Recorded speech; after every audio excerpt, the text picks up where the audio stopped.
Okay, praise the Lord.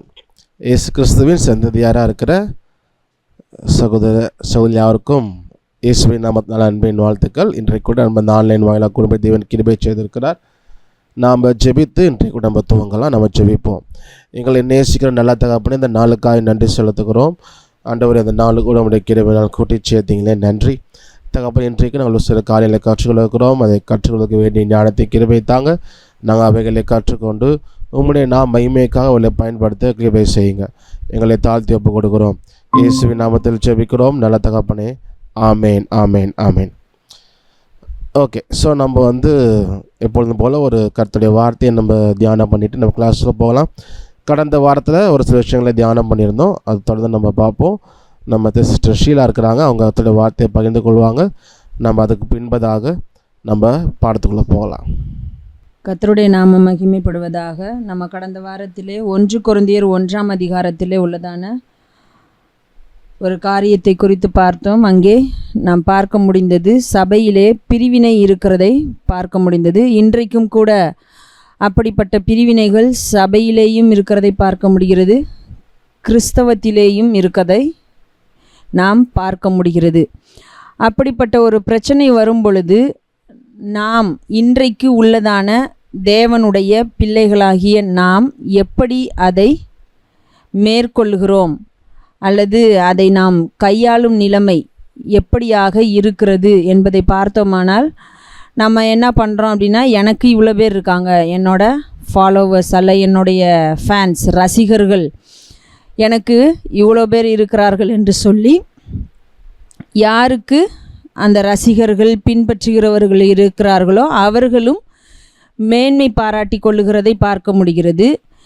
யாரை பின்பற்றி அல்லது ரசிகர்களாக இருந்து ஒருவர் பின்பாக செல்லுகிறார்களோ அவர்களும் கூட அவர்களை வைத்து ஒரு சண்டையிட்டு கொள்ளுகிறதான ஒரு விஷயத்தை நாம் இன்றைக்கு பார்க்க முடிகிறது. அப்போது அங்கே நம்ம பவுல் சொல்லுகிறபடி என்ன இல்லை அப்படின்றத பார்க்க முடிகிறது அப்படின்னு சொன்னால், ஏக மனதும் ஏக யோசனையும் உள்ளவர்களாய் இருக்கவில்லை, ஒரு சீர்பொருந்துதல் தேவனுடைய சபையிலே தேவனுடைய வீட்டிலே காணப்படவில்லை என்பதை நாம் பார்க்க முடிகிறது. இந்த பிரச்சனை தான் அன்றைக்கு இருந்த கொரிந்து சபையிலேயும் காணப்பட்டது. அப்போது அந்த கொரிந்து சபையை, கொரிந்து என்கிறதான பட்டணத்திலே காணப்பட்ட தேவ பிள்ளைகளை ஒன்று கூட்டுவதற்கு, தேவனிடத்திலே அங்கு இருந்ததான மக்களை வழி நடத்துவதற்கு காரணமாக இருந்தவர்கள் யார் யாரோ அவர்களை வைத்து அவர்கள் என்ன பண்ணாங்க, பிரிந்திருந்தார்கள் அப்படின்றத நம்ம வாசித்தோம். அப்போது அதற்கு மிகவும் முக்கிய காரணமாக ஒரு தலைமை பொறுப்பிலே இருந்து வழிநடத்தினதான பவுல் இதை குறித்து அவர்களிடத்தில் பேசும் பொழுது அவர் என்ன சொல்லுகிறார் அப்படின்னு சொல்லி நம்ம வாசிக்கும் பொழுது அவர் ஒரு காரியத்தை சொல்லுகிறார். என்ன அப்படின்னா, 29ஆம் வசனம் 30ஆம் வசனம், 1 கொரிந்தியர் 1ஆம் அதிகாரம் 29, 30 வசனம். மாம்சமான எவனும் தேவனுக்கு முன்பாக பெருமை பாராட்டாதபடிக்கு அப்படி செய்தார். எப்படி அப்படின்னு சொல்லி முன்பு உள்ள வசனங்களை வாசிக்கும் பொழுது நமக்கு நன்றாக தெரிகிறது. ஞானிகளை அவர் என்ன பண்ணலை, தெரிந்து கொள்ளலை. அதே நேரத்தில் பலமுள்ளவர்களை தெரிந்து கொள்ளலை, பலவீனமானவர்களை தெரிந்து கொண்டார். அப்போது ஒரு மனுஷன் தன்னை குறித்து மேன்மை பாராட்டாதபடிக்கு அதை செய்தார். அது மாத்திரம் இல்லாமல் அவர் சொல்லுகிறார், அந்தபடி நீங்கள் அவராலே கிறிஸ்து இயேசுவுக்குட்பட்டிருக்கிறீர்கள். எழுதியிருக்கிறபடி மேன்மை பாராட்டுகிறவன் கர்த்தரை குறித்தே மேன்மை பாராட்டத்தக்கதாக அவரே தேவனால் நமக்கு ஞானமும் நீதியும் பரிசுத்தமும் மீட்புமானார். அது மாத்திரமல்லாமல் 3ஆம் அதிகாரத்தில்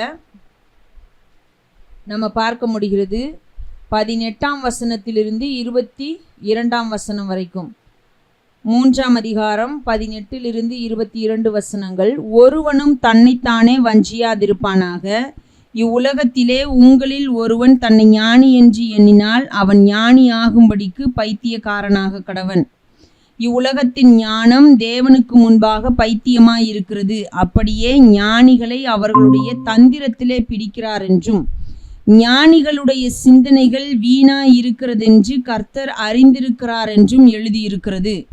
இப்படி இருக்க ஒருவனும் மனுஷரை குறித்து மேன்மை பாராட்டாதிருப்பானாக, எல்லாம் உங்களுடையதே. பவுலாகிலும் அப்பொல்லோவாகிலும் கேபாவாகிலும் உலகமாகிலும் ஜீவனாகிலும் மரணமாகிலும் நிகழ்காரியங்களாகிலும் வருங்காரியங்களாகிலும் எல்லாம் உங்களுடையது. நீங்கள் கிறிஸ்துவினுடையவர்கள், கிறிஸ்து தேவனுடையவர். அப்போ இந்த பிரச்சனைய அவர் கையாளுகிற விதம், மேற்கொள்ளுகிற விதம் எப்படிப்பட்டதாக இருந்தது அப்படின்றத நம்ம பார்க்கும் பொழுது அவர் மிக முக்கியமாக ஒரு காரியத்தை சொல்லுகிறார். மனுஷனை வைத்து யாரும் மேன்மை பாராட்ட வேண்டாம். மேன்மை பாராட்ட வேண்டும் என்று சொல்லி நினைக்கிற யார் ஒருவரும் கர்த்தரை குறித்தே மேன்மை பாராட்ட வேண்டும். உங்களிடத்தில் தேவனிடத்திற்கு உங்களை வழிநடத்துவதற்கு ஒரு காரணமாக இருந்த, ஒரு வழியாக காணப்பட்ட, தேவனாலே பயன்படுத்தப்பட்ட மனிதரை நீங்கள் புகழ வேண்டாம். அவர்களை குறித்து மேன்மை பாராட்ட வேண்டாம். ஏனென்றால் அவர்கள் உங்களுக்கு நீதி இல்லை, அவர்கள் உங்களுக்கு பரிசுத்தம் இல்லை, அவர்கள் உங்களுக்கு மீட்பு கொடுக்கிறவர்கள் அல்ல, அவர்கள் உங்களுக்கு ஞானமும் அல்ல. கிறிஸ்து இயேசு மூலமாக தேவன்தான் நமக்கு ஞானமும் நீதியும் பரிசுத்தமும் மீட்புமாய் இருக்கிறார். கிறிஸ்து நமக்கு ஞானமும் நீதியும் பரிசுத்தமும் மீட்புமானவராக காணப்படுகிறார். ஆகையினாலே நீங்கள் கர்த்தரை குறித்தே, தேவனை குறித்தே மேன்மை பாராட்டுங்கள். பவுல் இல்லை, கேபா, பேதுருவை இல்லை, அப்பொல்லோவை இல்லை அப்படின்னு ஒரு காரியத்தை சொல்கிறார். அடுத்ததாக அவர் என்ன சொல்லுகிறார் அப்படின்னு சொல்லி நம்ம பார்க்கும் பொழுது 1 கொரிந்தியர் 3ஆம் அதிகாரத்திலேயே இதையும் நம்ம வாசிக்கிறோம். 4ஆம் வசனத்திலிருந்து 7ஆம் வசனம் வரை. 1 கொரிந்தியர் 3ஆம் அதிகாரம் 4லிருந்து 7. ஒருவன் நான் பவுலை சேர்ந்தவன் என்றும் வேறொருவன் நான் அப்பொல்லோவை சேர்ந்தவன் என்றும் சொல்லுகிறபடியால் நீங்கள் மாம்சத்திற்குரியவர்கள் அல்லவா? பவுல் யார்? அப்பொல்லோ யார்? கர்த்தர் அவனவனுக்கு அருள் அளித்தபடியே நீங்கள் விசுவாசிக்கிறதற்கு ஏதுவாயிருந்த ஊழியக்காரர் தானே. நான் நட்டேன், அப்பொல்லோ நீர் பாய்ச்சினான், தேவனே விளையச் செய்தார். அப்படி இருக்க நடுகிறவனாலும் ஒன்றுமில்லை, நீர் பாய்ச்சுகிறவனாலும் ஒன்றுமில்லை, விளையச் செய்கிற தேவனாலே எல்லாம் ஆகும். மேலும் அடுத்த வசனத்தில் நம்ம பார்க்கிறோம், மேலும் நடுகிறவனும் நீர் பாய்ச்சுகிறவனும் ஒன்றாயிருக்கிறார்கள், அவனவன் தன் தன் வேலைக்கு தக்கதாய் கூலியை பெறுவான். அப்போ இங்க பவுல் இன்னொரு விஷயத்தை சொல்லுகிறார். நான் பவுலை சேர்ந்தவன், அப்பொல்லோவை சேர்ந்தவன், கேபாவை சேர்ந்தவன், பேதுருவை சேர்ந்தவன், நீங்க ஏன் சண்டை போட்டு கொண்டு இருக்கிறீர்கள்? இப்படியே உங்களுக்குள்ளே ஒரு பிரிவினை காணப்படுகிறது. நாங்கள் எப்படிப்பட்டவர்கள்? நீங்கள் விசுவாசிக்கிறதற்கு ஏதுவாயிருந்த ஊழியக்காரர். இந்த எண்ணம் இன்றைக்கு தேவனுடைய சபையாக காணப்படுகிற தேவனுடைய பிள்ளைகளை வழி நடத்துகிறவர்களிடத்திலே இருக்கிறதா? தேவனாலே மேய்ப்பனாக, சுவிசேஷகனாக, தீர்க்கதரிசியாக, அப்போஸ்தலனாக ஏற்படுத்தப்பட்டிருக்கிறோம் என்று சொல்லுகிறவர்களிடத்திலே காணப்படுகிறதா என்பதை முதலாவது நாம் பார்க்க வேண்டும். அடுத்ததாக தேவனுடைய வாசஸ்தலமாக கட்டப்பட்டு கொண்டிருக்கிற நாம் ஒவ்வொருவரும் எப்படிப்பட்டவர்களாக இருக்கிறோம்? இவர்தான் பெரியவர், அவர்தான் பெரியவர் என்று சொல்லி அவர்களை வைத்து மேன்மை பாராட்டி கொண்டு ஒரு சமாதானம் இல்லாமல் ஒருவரோடு ஒருவர் சண்டையிட்டு கொண்டிருக்கிறவர்களாக இருக்கிறோமா? அல்லது இவர்கள் தேவனால் பயன்படுத்தப்படுகிறவர்கள், நாம் தேவனை விசுவாசிக்கிறதற்கு ஒரு வழியாக இருந்தவர்கள்தான், இவர்கள் ஒரு ஊழியக்காரர் தான், தேவனுடைய வேலையை செய்கிறவர்கள் என்கிறதான ஒரு தெளிவு நம்மிடத்திலே காணப்படுகிறதா என்பதையும் நாம் யோசித்து பார்க்க வேண்டும். நாம் ஒரு சாராரை மாத்திரம் இவர்கள்தான் தவறு, வழிநடத்துகிறவர்கள்தான் தவறு, அல்லது தேவனுடைய பிள்ளைகளிடத்தில் தான் எல்லா தவறும் காணப்படுகிறது, வழிநடத்துகிறவர்களிடத்தில் எந்த தவறும் இல்லை என்று சொல்லுவதற்கு இல்லை. இரண்டு பக்கங்களிலுமே தவறுகள் இருக்கிறதை நாம் பார்க்க முடிகிறது. அப்போது இதை சரி செய்ய வேண்டும் என்று சொல்லும் பொழுது அவர்களுக்கும் நாங்கள் ஊழியக்காரர்.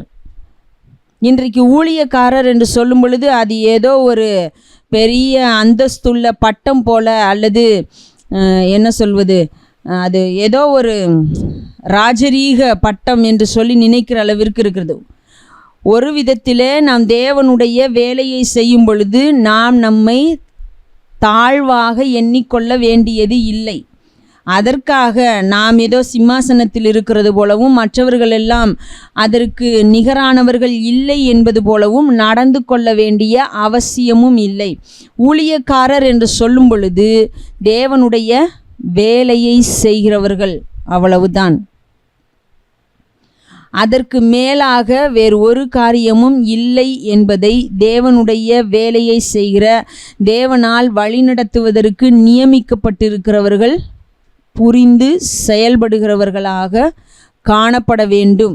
அந்த ஒரு காரியத்தை இங்கே இருந்ததான ஒரு தலைமைத்துவத்தினிடத்தில், வழிநடத்துகிறவர்களிடத்தில் அந்த சரியான புரிதல் இருந்ததை நாம் பார்க்க முடிகிறது. ஆகையினால்தான் பவுல் தெளிவாக சொல்லுகிறார், நீ என்னை வைத்து ஒரு பெருமை பாராட்டி கொண்டு மேன்மை பாராட்டி கொண்டு ஒரு சண்டையிட்டு கொண்டிருக்க வேண்டிய அவசியம் இல்லை. ஏனென்றால் நான் ஒரு ஊழியக்காரன்தான்.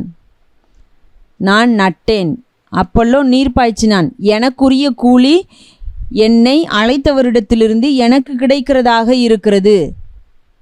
ஆகையினாலே நீங்கள் என்னை வைத்து மேன்மை பாராட்டி கொண்டு சண்டையிட்டு கொண்டு உங்கள் மத்தியிலே ஒரு பிரிவினையை ஏற்படுத்த வேண்டிய அவசியம் இல்லை என்பதை சொல்லிக் கொடுக்கிறதை நாம் பார்க்க முடிகிறது. அப்போது இந்த தெளிவு வழி நடத்துகிற ஒவ்வொருவரிடத்திலும் காணப்பட வேண்டும். அப்போது இந்த வழி நடத்துகிறவர்கள் நாளைக்கு நீங்கள் யாராக வேண்டுமானாலும் இருக்கலாம். இன்றைக்கு அநேக நேரங்களிலே நாம் பார்க்க முடிகிறது, மியூசிஷியன்ஸ் என்று சொல்லி வரும் பொழுது அவர்கள் ஒரு குறிப்பிட்ட நாட்களிலே வொர்ஷிப் லீடராக மாறுகிறதை நாம் பார்க்கிறோம். அப்போது அவர்களுக்கு ஒரு அந்தஸ்து, இப்படி இருக்க வேண்டும், அப்படி இருக்க வேண்டும், இப்படி இருந்தால்தான் மதிப்பார்கள் என்று சொல்லுகிற அநேக காரியங்கள் இருக்கிறதையும் நம்ம பார்க்கிறோம். அதெல்லாம் சரியா என்பதை யோசித்து தேவனுடைய வார்த்தையின்படி அவைகளை சிந்தித்து செயல்படுகிறவர்களாக நாம் இருக்க வேண்டும். தொடர்ந்து இன்னும் ஒரு சில காரியங்களை வருகிறதான வாரங்களிலே பார்ப்போம். தேவன் தாமே நம்மோடு கூட இருந்து நம்மை வழி நடத்துவாராக. நல்ல ஒரு வார்த்தையை நம்ம கேட்டோம். பழைய ஏற்பாட்டில் ஆசாரியர்கள் அவங்களுக்கு ஆண்டவர் அவங்க உடை எப்படி எல்லாமே டீட்டெயிலாக கொடுத்துருந்தார். புதிய ஏற்பாட்டில் அப்படி எதுவும் சொல்லலை.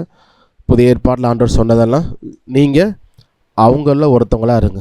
எங்கே போகிறீங்களோ அந்த வீட்டில் நீங்கள் சோஷியல் போகிறீங்களா அங்கே தங்கியிருந்து அவங்க கொடுக்குற உணவு சாப்பிடுங்க. அவங்களோட ஒருத்தராக எந்த ஸ்பெஷலாக ட்ரெஸ்ஸு போட்டுக்கிறதோ நீங்கள் ஸ்பெஷலாக எதுவும் காமிச்சிக்கிறதோ அப்படி எங்கேயுமே புதிய ஏற்பாட்டில் சொல்ல. நீங்கள் மக்களாக ஒருத்தராக அவங்களோட வித்தியாசமாக காமிச்சிக்காதீங்க. அவங்களோட நீங்கள் எல்லோரும் சகோதரராக இருக்கிறீங்க. நான் தான் உங்களுக்கு குருவாக இருக்கேன், நீங்கள் எல்லோரும் சகோதரராக இருக்கிறீங்க. அதனால் உங்களை விசேஷமாக ஸ்பெஷலாக காமிச்சிக்காதீங்க அப்படின்னாரு. ஆனால் உலகத்தில் நிறைய பேர் சொல்லும் பொழுது அந்த வித்தியாசமாக இருக்கணும் இல்லைங்க. யார் இந்த முக்கியமான ஆளோ அவருக்கு வித்தியாசமான ட்ரெஸ்ஸு, வித்தியாசமான சேரு, இதெல்லாம் பார்த்திங்கன்னா உலகத்தில் செய்கிறது உண்டு. அது அப்படியே கொஞ்சம் கொஞ்சமாக இங்கே வந்தனால ஊழியக்காரர் இப்படி தான் இருக்கணும், விசுவாசி போல் ட்ரெஸ்ஸு போடக்கூடாது, அவங்க வித்தியாசமாக இருக்கணும், அவங்க அப்படி இருக்கணும் இப்படி இருக்கணும் அப்படின்னு நிறையா சொல்கிறாங்க. என்கிட்ட கூட நான் சில பேர் சொல்லுவாங்க, நீங்கள் எப்படிப்பட்ட ட்ரெஸ் பண்ணுறீங்க, இன் பண்ணுங்கள், கோட் போடுங்க, அப்படி பண்ணி எப்படி பண்ணுங்க, உங்களுக்கு சூப்பராக இருக்கும், நீங்கள் அப்படி பாஸ்ட்டாக நிற்கிறப்ப அப்படி நிற்கணும் அப்படின்ட்டு. நான் சொல்லுவேன், எப்படி இருந்தால் ஏற்றுக்க மாட்டியா அப்படின்னு அவர்கிட்ட கேட்பேன். அப்போ என்னென்னா மக்களுமே அதை சொல்லி நீங்கள் இப்படி இருக்கணும், நீங்கள் எங்களை மாதிரி நீங்கள் இருக்கக்கூடாது, நாங்கள் இப்படிலாம் நீங்கள் அப்படி இருக்கலாம், நான் நீங்கள் அப்படி இல்லை, ரிச்சாக ட்ரெஸ் பண்ணணும், வித்தியாசமாக இருக்கணும், அந்த லீடர் அப்படின்ட்டு இருக்கணும்.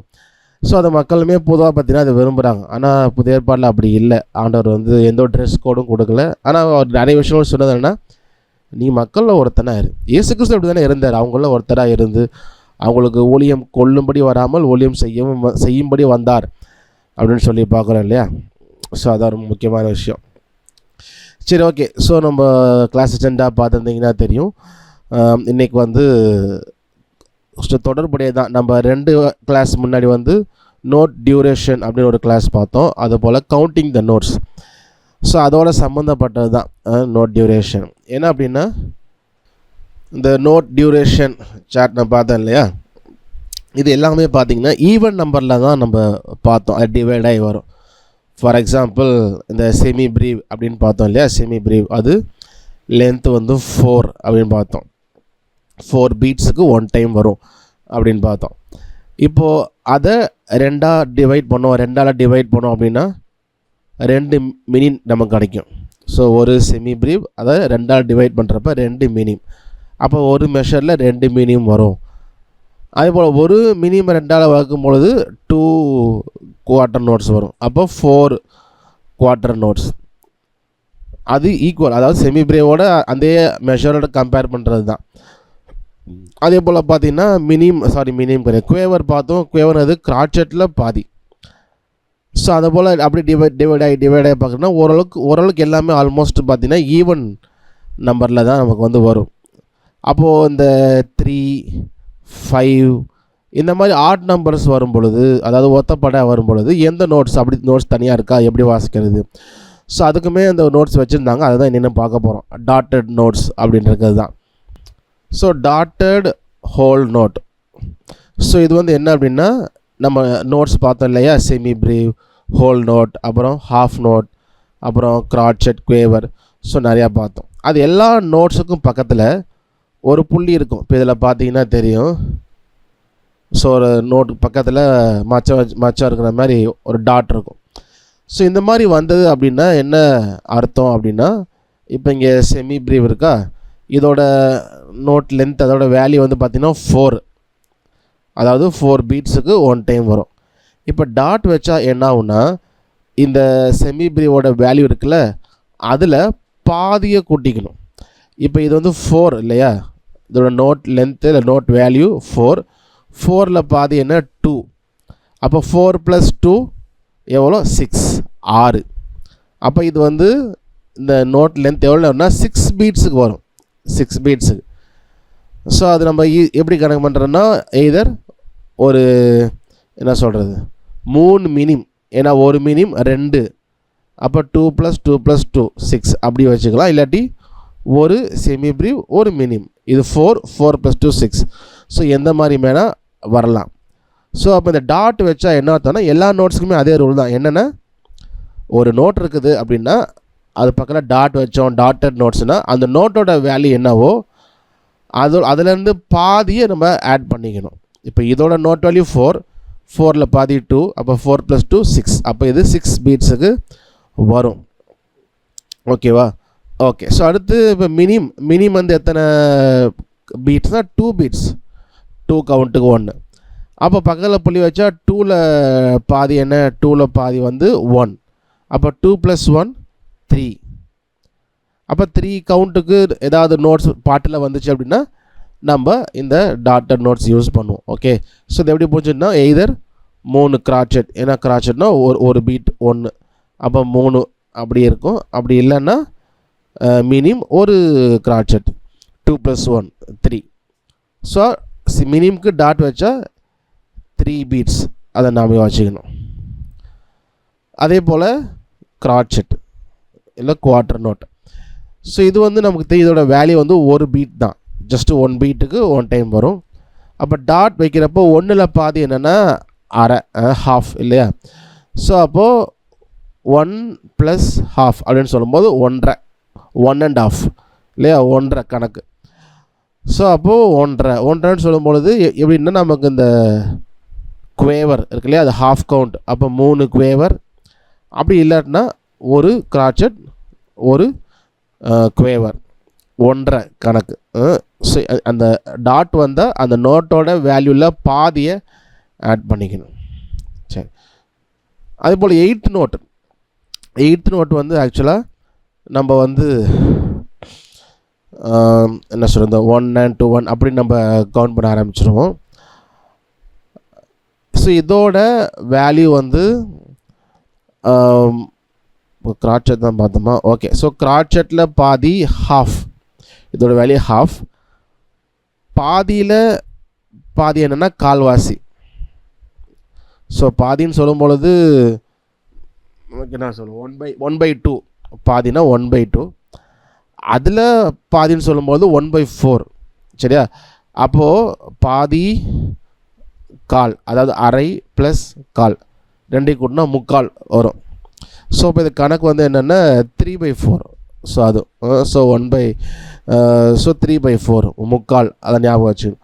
ஸோ அப்போ இதோட நோட் நமக்கு ஷீட்டில் வரும்பொழுது எய்தர் 3 செமி குவேவராக இருக்கலாம் சில நேரத்தில், இல்லாட்டி ஒரு குவேவரும் ஒரு செமி குவேவரும் இருக்கலாம். ஓகேவா? ஸோ அரை ப்ளஸ் கால் முக்கால். இல்லை இது செமி குவேவர்னால் கால் பார்த்தோம், கால் கால் கால் 3 கால் இருக்கிறனால முக்கால். ஸோ அந்த மாதிரி கணக்கு. ஓகே. ஸோ அதே போல் தான் செமி குவேவர் அவ்வளோவா வராது, பட் இருந்தாலும் பார்த்துலாம். ஸோ இப்போ பார்த்தா அதே தான் ஒரு சார்ட்ஸில் வந்து இருக்குது. ஸோ செமி பிரேவ் இங்கே இல்லை, அது ஞாபகம் வச்சுக்கோங்க. So dotted half note. So அப்படின்னு சொல்லும் பொழுது 3 பீட்ஸ், அதாவது மினிம் மட்டும் இருந்துச்சுன்னா 2 பீட்ஸ். டாட்டட் மினிம் அப்படின்னு சொல்லும்பொழுது 2ல் பாதி 1, அப்போ 2 + 1 3 பீட்ஸ். ஸோ அதான் மேலே இருக்குது பார்க்குறீங்க. அதே போல் டாட்டட் குவார்ட்டர் நோட் இல்லை டாட்டட் கிராட்செட் பார்த்தீங்கன்னா நோட் சிம்பிள் இருக்குது, அது பக்கத்தில் ஒரு புள்ளி இருக்கும். ஸோ அப்போ இந்த கிராட்செட் வந்து ஒரு பீட், அப்போது 1 பீட்டில் பாதி 1ல் பாதி ஹாஃப் அரை, அப்போது 1.5 வரும். ஸோ அப்போது ஒரு கிராட்செட் ப்ளஸ் ஒரு minim is equal to 1.5. So அதான் 1.5 பீட் பார்க்குறீங்க. அதே போல் டாட்டட் 8th நோட்.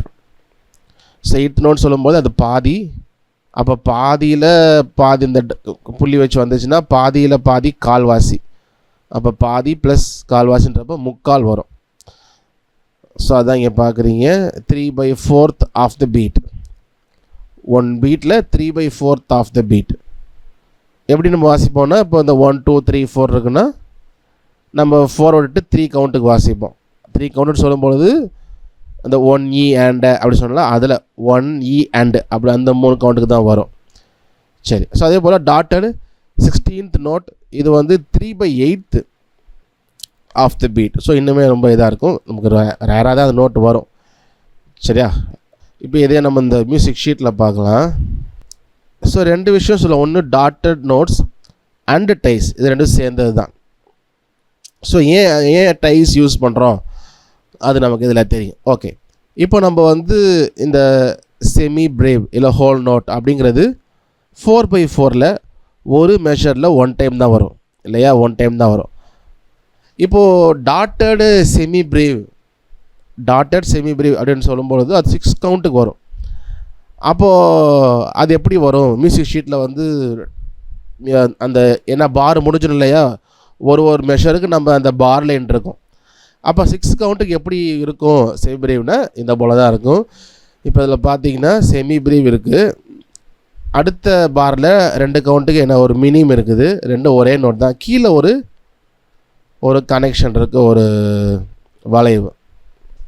ஸோ இது பேர் தான் என்னென்னா டை. அதாவது சேம் நோட்டு தான், அதாவது 6 கவுண்ட்டுக்கு இந்த சி நோட் வருது, ஆனால் ஒரு மெஷரில் ஒரு செமி பிரேவ் தான் வரும், அதுக்கு மேலே நோட்ஸ் வர முடியாது. அப்போ 4 பீட்டு, அப்போ 6 பீட்டுன்னு சொல்கிறப்ப இன்னும் 2 பீட்டு அடுத்த பாருக்கு போயிடும். அப்போது நம்ம அடுத்த பாரில் அந்த மினிமம் நோட்டை வச்சுட்டு 4 + 2 6 இப்படி டை இருக்கும். இப்படி டை இருக்கிறப்ப நம்ம என்ன பண்ணோம்னா, வாசிக்கும் பொழுது இதுவும் சி இதுவும் சி, இங்கே சி வாசிச்சுட்டு இங்கே திரும்பவும் சியை வாசிக்கக்கூடாது, ஏன்னா டை இது 6 கவுண்ட்டுக்கு வரணும். அப்போ நீங்கள் வாசிக்கும் பொழுது 3 4 5 6 கவுண்ட்டுக்கு வரும். அப்போ டை இருக்கிறப்ப இது வந்து சேம் நோட்டுக்கு தான் அதை வந்து டைப் பண்ணுவாங்க. சரியா? ஓகே. ஸோ இது போல் டை இருக்குது அப்படின்னா நம்ம புரிஞ்சுக்கணும், ஓகே இது டாட்டட் நோட்ஸ் மாதிரி இருக்கிறனால இங்கே டை வருது. ஸோ அப்படி யூஸ் பண்ணுவாங்க. இந்த டை எங்கே யூஸ் பண்ணுறாங்க அதிகபட்சம் எங்கன்னா, அதாவது இந்த நோட் வந்து பார் லைன், அதாவது மெஷரை தாண்டி போகுது அப்படிங்கிற பட்சத்தில் தான் இந்த டை வந்து யூஸ் பண்ணுவாங்க. இப்போ இப்போ இதுக்கு வந்து 6 கவுண்ட் வெளியே போகிறனால இப்போ 1 கவுண்ட்டு 3/4 கவுண்ட்லாம் வரும்பொழுது நம்ம பார்ப்போம் அது உள்ளுக்குள்ளேயே வந்துடுறனால டாட்டட் நோட்ஸாக வந்துடும். ஸோ இங்கே 2 கவுண்ட் ரெஸ்ட்டு. அதே போல் பார்த்தீங்கன்னா இங்கே 4 2 3 4 5 6 1. ஸோ அதே போல் இங்கிட்டு 4 கவுண்ட்டு, அடுத்து இங்கே 2. ஸோ அப்போ ப்ளே பண்ணும்பொழுது லிசன் பண்ணிக்கலாம்.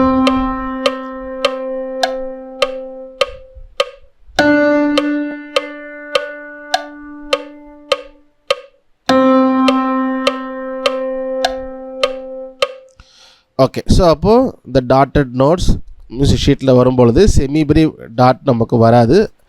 அப்படி வரும்பொழுது என்ன ஆகுனா 2 கவுண்ட்டு அடுத்த மெஷருக்கு போகிறனால செமி பிரீவ் ஒரு மெஷரில், அடுத்த மெஷரில் ஒரு மினிம். அப்போ 4 + 2 6. இது டாட்டட் நோட் எப்படி கண்டுபிடிக்கிறது? டாட்டே இல்லையே அப்படின்னா அதுக்கு தான் டை கீழே போட்டிருக்கிறாங்க. அப்போ டை இருந்துச்சுன்னா இது 6 கவுண்ட்டுக்கு வரும். நம்ம 2 வாட்டி வாசிக்கக்கூடாது, 1 டைம் தான் ப்ரெஸ் பண்ணணும். ஸோ அதை நம்ம ஞாபகத்தில் வச்சுக்கணும். ஓகே, ஸோ அடுத்து அதே தான் ரெஸ்ட் இல்லாமல் மினிமோட இருக்குது. இதில் பார்த்தீங்கன்னா ஃபஸ்ட்டு செமி பிரேவ் இருக்குது 4, அடுத்த 2 கவுண்ட் மினிம், அப்போ 6. இது ஒரு டாட்டட் செமி பிரேவ். அதே போல் இங்கே பார்த்தீங்கன்னா 3 4 2 கவுண்ட்டுக்கு மினிம், அடுத்த 4 கவுண்ட்டுக்கு செமி பிரேவ். அப்போ இது வந்து ஒரு என்ன சொல்கிறது dotted semi brave 6 count. So இப்போ இது ஒரு மெஷருக்கு 4 இல்லை, 4 8 12. அப்போ 12 2ஆல் வகுத்தா நமக்கு 6 வரும். ஸோ அப்போ 6 6 அப்படி இருக்குது. இங்கே அதே போல் தான் இருக்குது. ஸோ இது நம்ம ப்ளே பண்ணும்பொழுது 4 1 2 3 4.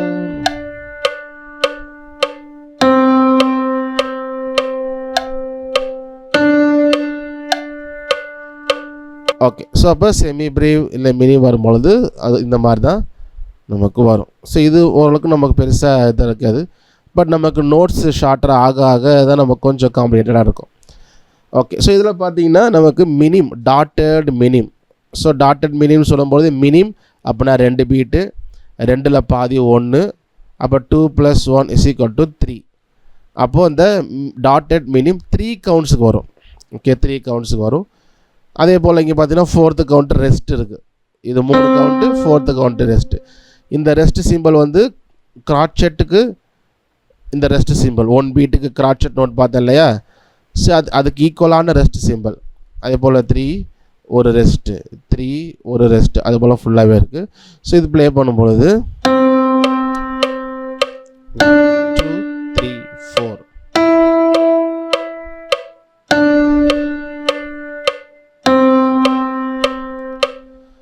ஓகே, ஸோ அப்போது மினிம் வரும்பொழுது 3 கவுண்ட்ஸுக்கு வரும். நெக்ஸ்ட் அதே மினிம் தான், பட் ரெஸ்ட்டு வந்து முன்னாடி வருது. அப்போ ஃபஸ்ட்டு ஒரு கவுண்ட் ரெஸ்ட்டு, அப்புறம் நோட் வரும்.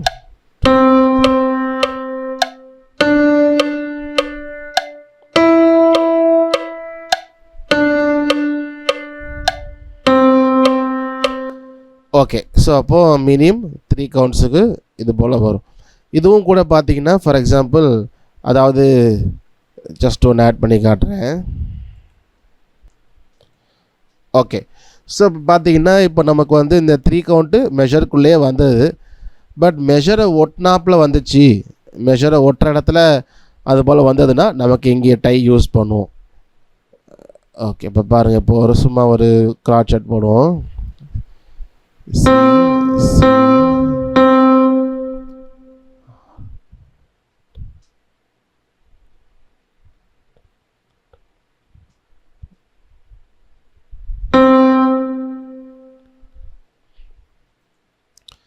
ஓகே, ஸோ பார்த்தீங்கன்னா தெரியும், ஒரு கிராட்செட்டு, திரும்ப ஒரு கிராட்செட்டு, அப்புறம் இங்கே மினிம் இருக்குது. அடுத்த பார்லேயும் மினிம் வருது அதே நோட்டு, ஆனால் கீழே ஒரு டை இருக்குது. அப்போ டை இருந்தால் என்ன அர்த்தம்னா இது டாட்டட் மினிம். இப்போ இங்கே நமக்கு மெஷருக்குள்ளேயே வந்துருச்சு இல்லையா? 3 கவுண்ட்டு நமக்கு மெஷருக்குள்ளேயே வந்தனால டாட்டட் மினிம் டைரெக்டாக அந்த டாட்டு போட்டுட்டாங்க. ஆட்டோமேட்டிக்காக டாட்டு விழுந்துடும் நம்ம க்ரியேட் பண்ணும்போது. பட் இங்கே என்ன ஆகுதுன்னா அடுத்த மெஷருக்கு போகுது இல்லையா? அப்போ இங்கே 2 கவுண்ட்டு தான் வர முடியும். ஆனால் 3 கவுண்ட்டுன்றப்போ அடுத்த ஒரு கவுண்ட்டு அடுத்த மெஷருக்கு போயிடுது. அப்போ என்ன பண்ணுவாங்கன்னா மினிம் 1 கிராட்செட் 1 போட்டுட்டு 2 இது 1, அப்போ 2 + 1 3, அப்போ டைப் பண்ணிடுவாங்க. டைப் பண்ணுறப்போ நம்ம எப்படி ப்ளே பண்ணோன்னா ஸோ அந்த மாதிரி இப்போ நோட் சேஞ்ச் பண்ணுற பார்த்தீங்கன்னா ரெண்டுமே சேர்ந்து தான் சேஞ்ச் ஆகும், ஏன்னா டைல இருக்கனால. ஓகே, ப்ளே பண்ணுறேன். 1 2 3 4 1 2 3 4. ஓகே, இப்போ டை இல்லாமல் பார்த்தீங்கன்னா, இப்போ டை இங்கே இல்லை இடத்துல ரிமூவ் பண்ணிட்டோன்னா அது திரும்ப அதை சவுண்டு ப்ளே ஆகும். ஓகே, ஸோ அதான் சரியா. அப்போ டை வந்து அந்த மாதிரி மெஷர் நடுவில் அடுத்த மெஷர் போகும் பொழுது நமக்கு டாட்டட் போட முடியாதனால இது போல் டை யூஸ் பண்ணோம். அப்போ டை இருந்துச்சு நம்ம டாட்டட் நோட்ஸ் தான் அப்படிங்கிறத நம்ம வந்து கரெக்டாக புரிஞ்சுக்கணும்.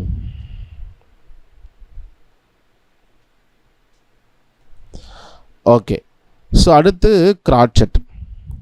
ஸோ இப்போ நம்ம மினிம் வரைக்கும் நம்ம என்ன பண்ணலான்னா நம்ம நார்மல் 1 2 3 4 கவுண்ட் பண்ணிக்கலாம். பட் கிராட்செட் வரும் பொழுது நம்ம 1 and 2 and ஸோ அதை கவுண்ட் பண்ணி தான் ஆகணும்.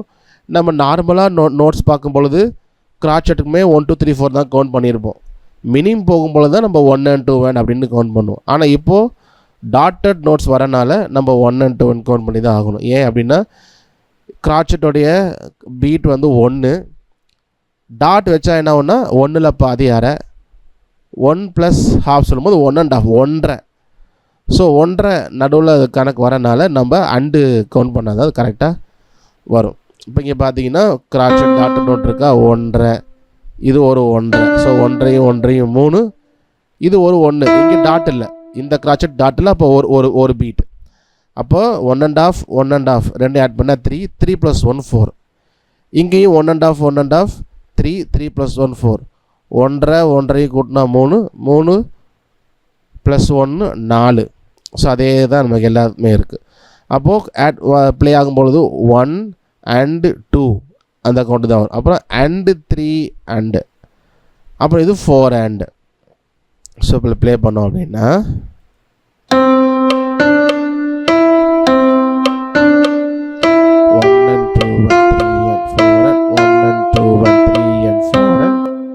ஸோ அந்த மாதிரி வரும்.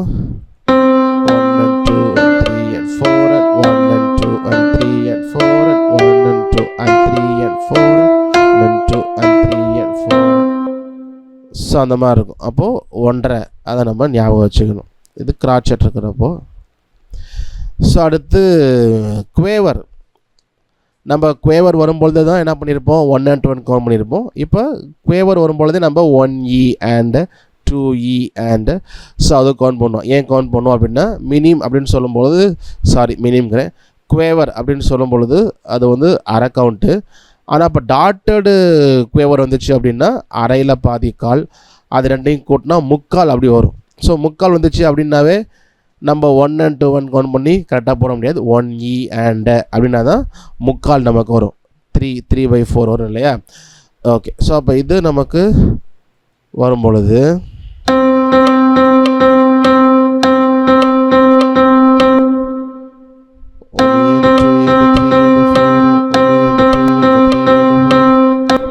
ஓகே, ஸோ அந்த மாதிரி வரும். ஸோ நமக்கு வரைக்கும் தான் நமக்கு வரும் நோட்ஸு. செமி குவேவரில் எப்போயாவது ரொம்ப ரேர் தான் வருது. ஆனால் எப்படி கவுண்ட் பண்ணுறதுன்னு தெரில, ஏன்னா இதுலேயே நம்ம 1E and கவுண்ட் பண்ணிடுறோம். ஸோ இது வரும் பொழுது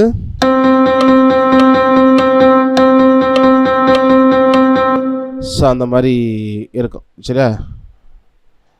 ஓகே, ஸோ ஆனால் நமக்கு எப்போவுமே நோட்டு மிக்ஸ்டு தான் இருக்கும். சாங் வரும் பொழுது மிக்ஸ்டு நோட்ஸ் தான் நமக்கு வந்து இருக்கும். ஒரே மாதிரி நோட்ஸ் எப்போதும் வராது. ஓகே, ஸோ இப்போ இதில் பார்த்தீங்கன்னா ஒரு சாம்பிள். இப்போது இங்கே டாட்டட் மினிம் இருக்குது, டாட்டட் மினிம். ஸோ அப்போது இதோட வேல்யூ வந்து 3, 2 + 1 3. இதில் பார்த்தீங்கன்னா இப்போ ஏன் 1 and 2 போட்டுறக்கூடாது அப்படின்னா இங்கே கிராட்செட் வருது. கிராட்செட் சொல்லும்போது 1.5 இருக்குல்ல, இங்கே அரை. ஸோ அப்படி வரனால நம்ம கண்டிப்பாக 1 and 2 கவுண்ட் பண்ணி தான் ஆகணும். சரி, 2 1 ஓகே. இப்போ நம்ம இங்கே இந்த குவேவர் வந்து டாட்டடு குவேவர் இல்லை, அதனால் நம்ம 1 and 2 கவுண்ட் பண்ணிடுறோம். இப்போ டாட்டடு குவேவர் வந்துருச்சு அப்படின்னா இப்போ டாட்டட் குவேவர் இருக்குது, டாட் அவுட் குவேவர் இருந்துச்சுன்னா நம்ம 1E and 2E and count பண்ணி தான் ஆகணும். ஓகே, ஸோ இப்போ நமக்கு அந்த என்ன சொல்கிறது குவேவர் டாட்டட் இல்லை, அதனால் 1 and 2 வேன்லேயே நம்ம வந்து கவுண்ட் பண்ணி முடிச்சிடலாம். சரி, ஸோ பார்த்தீங்கன்னா இங்கே மினிம் டாட்டட் மினிம் 3 கவுண்ட், கிராச்சட் ஒரு கவுண்ட், அப்போ 4, 3 + 1 4.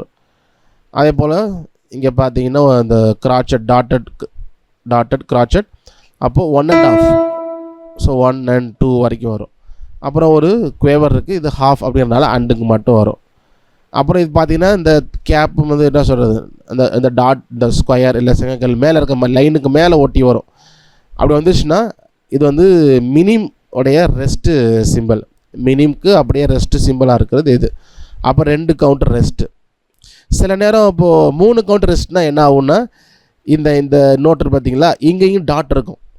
எப்படி நோட்டுக்கு டாட் வருதோ அதே போல் ரெஸ்ட்டுக்கும் டாட் இருக்கும். இப்போ இதில் இல்லை, இப்போ இன்னொன்றில் பார்ப்போம் பாருங்களேன்.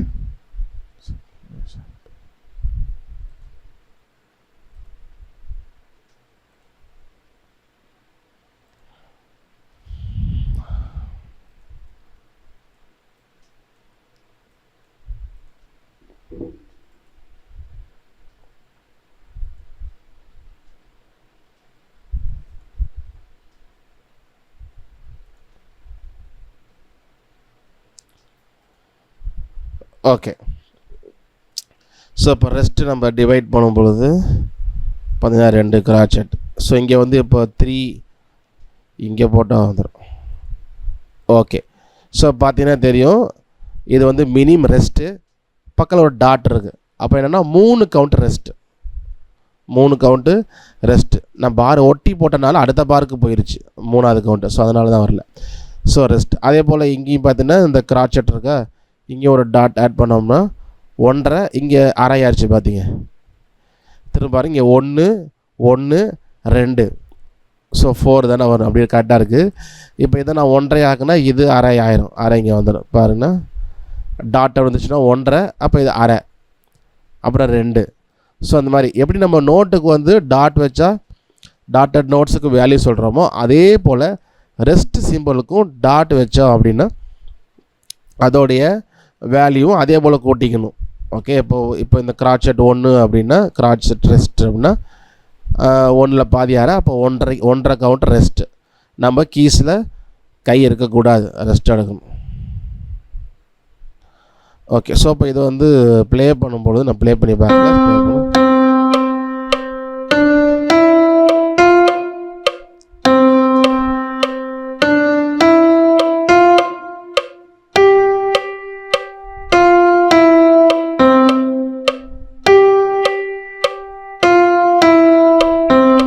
ஸோ இந்த பீஸ் பார்த்தீங்கன்னா இந்த கடைசியில் ஒரு மெஷரில் முடியும் பொழுது அந்த மினிம் வருது இல்லையா, சாரி மினிம்னு சொல்கிறேன், இந்த கடைசியில் முடியும் பொழுது குவேவரில் முடியுது இல்லையா, அதுக்கப்புறம் 2 கவுண்ட் ரெஸ்ட்டு. அப்போ அதை டக்குன்னு வாட்சிட்டு நிப்பாட்டிடணும். இந்த 2 கவுண்ட் ரெஸ்ட்டு தான். ரெஸ்ட்டுனா நம்ம கீஸில் கை இருக்கக்கூடாது. ஸோ அதை நம்ம எப்போதுமே தெளிவாக தெரிஞ்சுக்கணும். சரியா? ஓகே, ஸோ அதே போல் இப்போ நம்ம பார்த்தது எல்லாமே என்ன ஒரு ஈவனில் ஸோ அந்த மாதிரி இருக்கும். அதே போல் இந்த 5 கவுண்ட்டு இல்லை 3 கவுண்ட்டு ஸோ அந்த மாதிரி வரும் பொழுது நமக்கு வந்து டாட்டடு நோட்ஸ் யூஸ் பண்ணுற மாதிரியே உள்ளுக்குள்ளே என்ன பண்ணுவோம்னா டை யூஸ் பண்ணோம். இப்போ இங்கே பார்த்தீங்கன்னா இங்கே ஒரு மினிமம் இருக்குது, இங்கே ஒரு கிராச்சட் இருக்குது. ஸோ அங்கேயுமே டை என்ன பண்ணுறாங்க, ஸோ டை யூஸ் பண்ணியிருக்கிறாங்க. அப்போ வந்து உள்ளுக்குள்ளேன்னா டாட்டடு தான் வரணும், மெஷர் மாறினா தான் டை வரணும் அப்படி கிடையாது. டைங்கிறது எப்படி மெஷராக ஒன்றரை அந்த டாட்டட் நோட்ஸும் அதே போல் யூஸ் பண்ணுறது தான். அப்போது சைமல்டேனியஸாக மாற்றி மாற்றி யூஸ் பண்ணாங்க. மெஷருக்குள்ளேயுமே டை வந்து யூஸ் பண்ணுவாங்க. ஸோ அது மாதிரி தான் இங்கே பார்க்குறீங்க.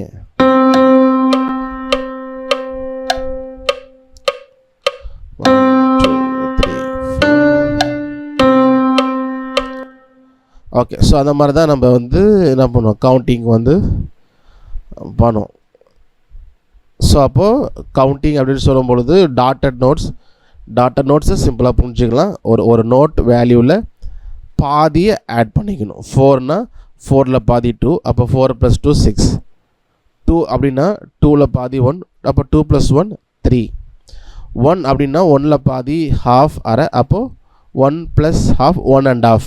ஸோ இது போல் நோட் ஆட் பண்ணிக்கணும். அதே போல் ரெஸ்ட்டுக்கும் நம்ம டாட் வைக்கிறப்போ அதே போல் வேல்யூ வந்து நம்ம ஆட் பண்ணிக்கணும், ரெஸ்ட் வேல்யூவும் ஆட் பண்ணிக்கணும். அதே நேரத்தில் டை அப்படிங்கிறது யூஸ் பண்ணுவாங்க. டை எங்கே யூஸ் பண்ணுவாங்க அப்படின்னா, அதிகமாக நமக்கு வந்து ஒரு என்ன சொல்கிறது, ஒரு மெஷர் முடியும் பொழுது ஒரு கவுண்ட் வந்து அது அடுத்த மெஷருக்கு போகுது அப்படின்னா அப்போது இங்கே டை வந்து யூஸ் பண்ணுவாங்க. டை யூஸ் பண்ணுறாங்க அப்படின்னா நம்ம திரும்ப நோட்டை வாசிக்கக்கூடாது, அதே நோட்டை தான் ப்ரெஸ் பண்ணியிருக்கணும். அது எத்தனை கவுண்ட்டு இருக்கோ அத்தனை கவுண்ட்டு வரைக்கும். அப்போ அதுக்கு வந்து டை வந்து யூஸ் பண்ணுவாங்க. ஸோ உங்களுக்கு வந்து நான் எக்ஸசைஸ் ரெடி பண்ணி நான் குரூப்பில் ஷேர் பண்ணுறேன், சரிங்களா? ஸோ நீங்கள் வந்து ப்ளே பண்ணி அனுப்புங்க. ஸோ ரைட்டிங்கும் இருக்கும், ப்ளேயிங்குமே இருக்கும்னு நினைக்கிறேன். அதை நான் குரூப்பில் அப்டேட் பண்ணுறேன். ஏதாவது டவுட்ஸ் இருக்கா இன்றைக்கி எடுத்ததில்? ரைட்டிங் அசைன்மெண்ட் தான் நிறைய பேர் அனுப்பியிருக்கீங்க. வீடியோ அசைன்மெண்ட்லாம் இன்னும் ஒருத்தர் கூட அனுப்பலை. ஸ்டார்டிங்கில் இருந்தே செமி பிரீவ், மினிம், கிராச்சட், குவேவர்,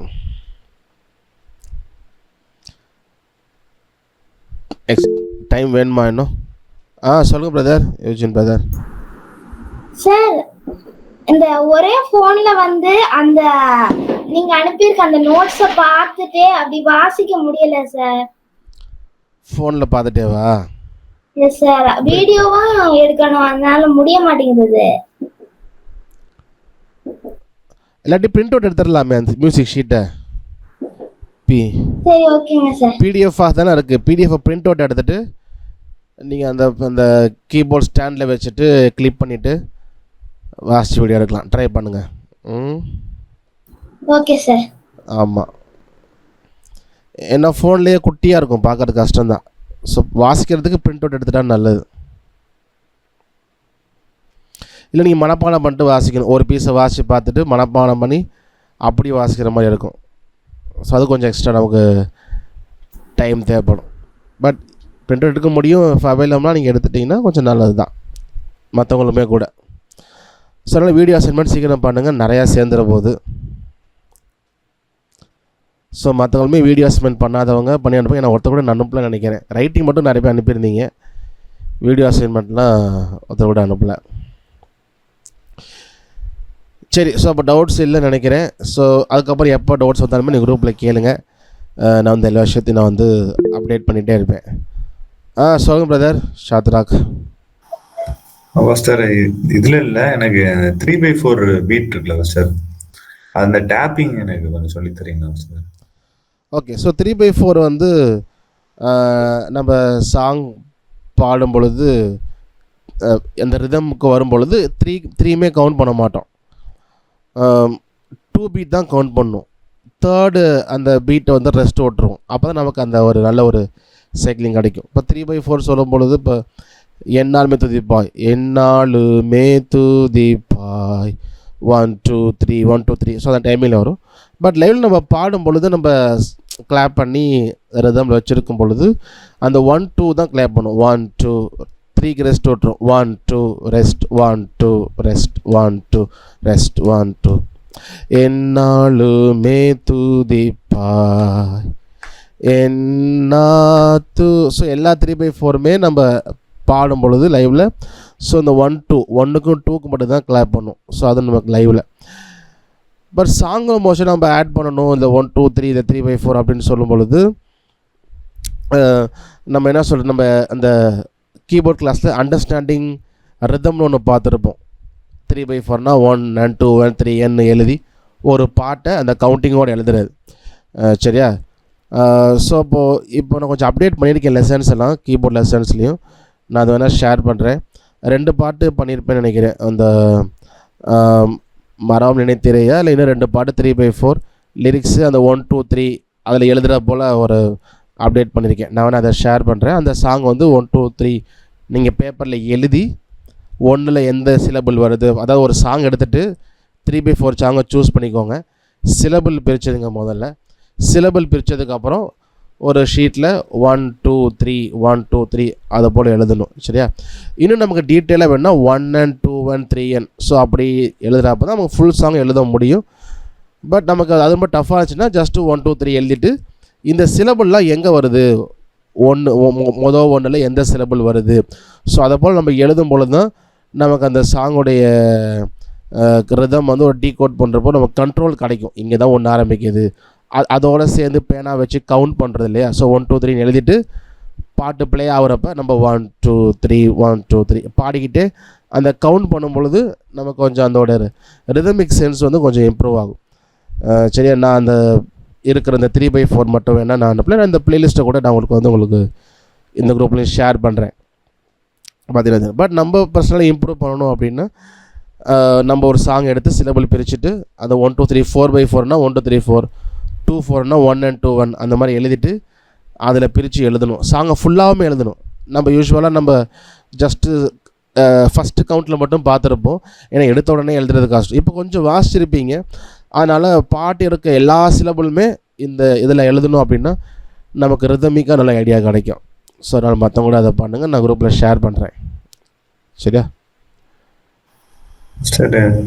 இந்த பீட் எப்படி டேப் பண்றது? 4/4னா 1 2 3 4 அப்படி அனுப்புவோம். இப்போ 3/4க்கு எப்படி அது கொஞ்சம் ஃபாஸ்டா அனுப்புற மாதிரி? 3/4 அதான் நம்ம 4 விட்டு 1 2 3 1 2 3 1 2 3 3 3 கவுண்ட் பண்ணுவோம், அவ்வளோதான். நமக்கு அந்த சாங் ப்ளே ஆகும் பொழுதே நம்ம கவுண்ட் பண்ணி பார்க்கலாம். இப்போ 3/4க்கு நீங்கள் 4/4 கவுண்ட் பண்ணிங்கன்னா செட் ஆகாது, இடிக்கும். நமக்கு தெரியும் எங்கேயோ இடிக்குதே, செட் ஆகலையா அப்படின்னு. அதே போல் 4/4க்கு நீங்கள் 3/4 கவுண்ட் பண்ணிங்க 3 3 கவுண்ட் பண்ணிங்கன்னா செட் ஆகாது. ஸோ இது வரைக்கும் ஓரளவுக்கு இது ரெண்டு நமக்கு வந்து மெஜாரிட்டி கண்டுபிடிக்க முடியும். இப்போ 2/4 4/4 தான் கஷ்டம், ஏன்னா ரெண்டுமே ஈவன் டைமிங்கிறதுனால நமக்கு ரெண்டுமே ஒரே மாதிரியே தான் இருக்கும். அப்போ அந்த ரிதம் நமக்கு ரொம்ப கவனித்தா தான் நமக்கு இந்த பாட்டு இங்கே ஒன்று ஆரம்பிக்குது நமக்கு தெரியும். ஆனால் 3/4 4/4 நம்ம நல்லாவே கண்டுபிடிக்கலாம். நம்ம கவுண்ட் பண்ணும்போதே உட்காராது, இல்லை இங்கே ஆரம்பிக்கலையே அப்படின்றது வந்து நமக்கு ஃபீல் ஆகும். ஏன்னா ஏதோ ஒரு பாட்டு சூஸ் பண்ணுங்கள், ஒரு 2 3 பாட்டு அதை போல் சூஸ் பண்ணி கவுண்ட் பண்ணி கண்டுபிடிங்க 3/4 4/4 அப்படின்னு. அப்படி கண்டுபிடிக்க முடியல இதாக இருக்குன்னா நீங்கள் சொல்லுங்கள், வேறு ஏதாவது எக்ஸசைஸ் பண்ண முடியுமான்ட்டு ரெடி பண்ணி உங்களுக்கு நான் ரெடி பண்ணி சொல்கிறேன். சரியா? Okay okay okay. ஸோ நம்ம ப்ரே பண்ணி கன்க்ளூட் பண்ணலாம். உங்களுக்கு எப்போ கொஸ்டின்ஸ் வந்தாலும் குரூப்பில் கேளுங்க, இப்போ நான் கேளுங்க. சரியா? ஸோ நான் நிறைய லெசன்ஸ் அப்டேட் பண்ணியிருக்கிறேன் கீபோர்ட் லெசன்ஸ்லேயும். ஸோ அந்த folder link, Google folder link அனுப்புகிறேன், இல்லை அந்த ப்ளேலிஸ்ட்டு கூட அனுப்புகிறேன். ஸோ சில லெசன்ஸ் கொஞ்சம் அப்டேட் பண்ணியிருக்கனால உங்கள் நோட்ஸ் உங்களுக்கு இப்போ அந்த யூஸ்ஃபுல்லாக இருக்கும், அதனால் யூஸ் பண்ணிக்கோங்க. சரி, ஓகே. ஜெபித்து நிறைவு செய்யலாம். எங்களை நேசிக்கிற நல்ல தகப்பனே, இந்த நாளுக்காக நன்றி செலுத்துகிறோம். இந்த நாளில் கூட ஒரு சில காரியங்களை கற்றுக்கொண்டோம். இன்னும் இது முழுமையாக புரிந்து கொண்டு எங்களுடைய தாழ்ந்தங்களை வளர்த்து கொண்டு உம்முடைய நாமத்தின் மகிமைக்காக நாங்கள் பயன்படுத்துகிறோம், உம்முடைய ராஜ்யத்துக்காக நாங்கள் பயன்படுத்துகிறோம். ஒவ்வொருவரையும் ஆசீர்வதிங்க. இந்த கற்றுள்ள ஒவ்வொருவரையும் நீங்கள் வேண்டிய ஞானத்தையும் கிருபையை தாங்க. எங்களை தாழ்த்தி ஒப்பு கொடுக்கிறோம். இயேசுவின் நாமத்தில் ஜெபிக்கிறோம் நல்ல தகப்பனே, ஆமேன். என் ஆத்மாவே கர்த்தரை ஸ்தோத்திரி, என் முழு உள்ளமே அவருடைய பரிசுத்த நாமத்தை ஸ்தோத்திரி. என் ஆத்மாவே கர்த்தரை ஸ்தோத்திரி, அவர் செய்த சகல உபகாரங்களையும் மறவாதே. ஆமேன் ஆமேன் ஆமேன்.